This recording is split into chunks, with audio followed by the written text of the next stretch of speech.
berkenaan isu yang sama, tuntutan terbaru dalam konsesi yang dibatalkan ni bukan lagi 1 bilion tapi 1.5 bilion. Saya cuba sebut tu tuntutan yang datang kepada saya masa saya jadi ketua pembangkang. Persatuan ni datang, lebih kurang 40 pemegang konsesi yang telah diluluskan tapi dibatalkan. Tuntutan mereka ialah 40,000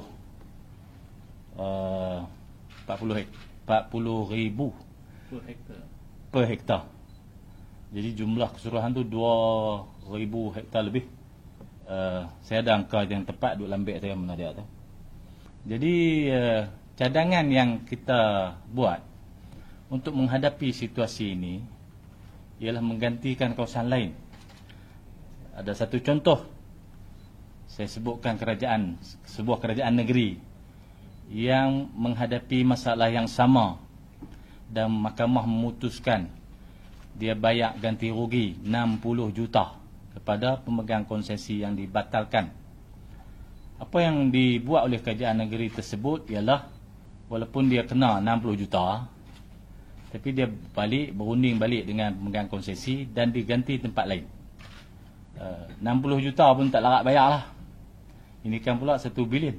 Walaupun itu tuntutan, belum diperincikan, belum diperhalusi jumlah yang sepatutnya kerugian yang ditanggung oleh pemegang konsesi. Tapi 60 juta pun terlalu tinggi untuk sebuah kerajaan negeri.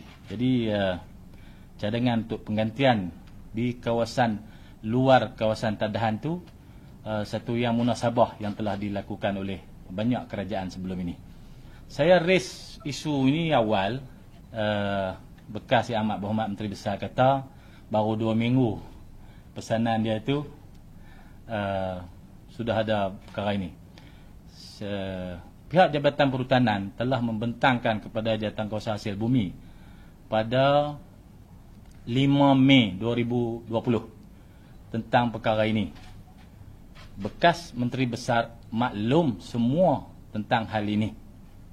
Tapi dalam isu ini nampaknya dia berpura-pura lah tidak mengetahui hal yang berbangkit.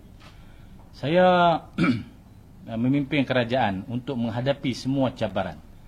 Semua masalah yang ada di depan saya akan hadapi bersama dengan barisan Esko dan pegawai-pegawai tinggi kerajaan, pegawai-pegawai kerajaan untuk menghadapi semua masalah. Saya tidak akan mengambil sikap menyapu masalah masuk bawah kapet. Seolah-olah kerajaan saya ini tidak menghadapi apa-apa masalah dan diberi gambaran yang baik saja oleh siapa-siapa pun lah, media, netizen. Seolah-olah tak ada apa sebab saya sapu semua masuk bawah kapet ataupun saya kais tepi-tepi ya. Di depan saya semua benar-benar yang elok saja. Tapi bila kita jadi kerajaan, bila kita hadapi masalah, kita kena hadapi masalah itu. Bukan kita ketepikan supaya orang belakang kita yang menanggung beban dan akibat daripada sikap kita yang melepas diri daripada menghadapi masalah. Saya rasa bukanlah seorang pemimpin yang baik bagi sebuah negeri bila mengenepikan masalah untuk ditanggung oleh generasi akan datang. Kitalah yang akan menentukan apakah akan berlaku pada masa depan dan semua masalah, halangan, rintangan yang ada pada masa ini mestilah dihadapi pada masa ini dengan semua kaedah yang adalah dalam pentadbiran kerajaan. Itu berkaitan dengan isu pembalakan dan saya ada maklumat penuh dan kalau diperlukan dari masa ke semasa saya akan buat pengumuman-pengumuman. Pada waktu ini cadangan kita ialah untuk mempertimbangkan pemegang konsesi yang telah dibatalkan, yang kawasan konsesi mereka itu berada dalam kawasan tadahan tambahan.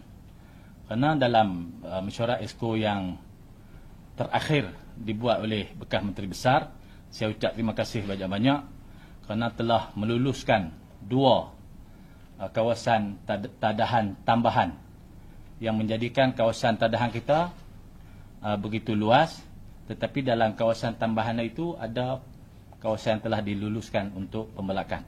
Dan bukanlah satu kawasan hutan dara. Kawasan ini dimaklumkan oleh Jabatan Perhutanan sebagai kawasan KSK, kawasan sudah kerja.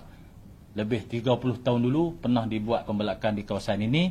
Kemudian itu berlaku permohonan dan ia diluluskan oleh kerajaan terdahulu. Bukan kerajaan 2 minggu ni. Ada orang menggambarkan seolah-olah kawasan-kawasan itu diluluskan oleh kerajaan Perikatan Nasional. No. Kawasan-kawasan itu telah lulus. Ada yang telah lulus lebih 10 tahun dulu. Kawasan tu. Ada 10 tahun, ada 5 tahun, ada 6 tahun, ada 2 tahun. Jadi banyaklah kawasan tu. Jadi nak ketepikan, nak sapu bawah kapet, nak seolah-olah tak ada masalah apa. Macam orang motong kan. Orang motong ni, ada orang malas motong. Dia tebas tan lorong dia lalu je. Dia nak lalu, nak motong, nak kutip sekerap. Dia tebas tan tu, dia ada rasa kebun dia cerah lah. Sebab dia tebas lorong. Penoreh yang baik, ataupun kebun kecil yang baik, yang rajin lah. Dia tebas seluruh kebun tu. Baru baja dia tak hilang. Dia tak bawa baja senang. Ulak telung selah tak nusuk situ. Kan? Jadi, saya rasa kena tebas satu kebun tu. Bukan jenis tebas lorong tu orang malas. Ataupun dia rajin berulang pergi kedai kopi. Kan? Dia kedai kopi sana, kedai kopi sini, kebun tak nebas. Bila kebun tak nebas, semua orang habaq kata ada ulang, ada kelipan, ada babi duk sembunyilah kebun. Dia kata tak ada. Sebab dia duk lalu tempat cerah ya. Dia kata ni bukan sejenis penoreh yang baik lah. Itu contoh analogi untuk penoreh. Kalau menteri besar saya tak tahulah. Kalau duk berulang balik Kuala Lumpur kerak sangat, tak ada baca surat kan. Orang tak ada surat tuntutan tapi tak ada baca. Pasal flight nak terbang. Tak ada baca, naik kapal terbang pi mai tak ada tengok. Lepas tu buat tanya. Kan? Bila. Dah tak baca macam mana nak tahu? Bukan nak marah ni, nak abang je.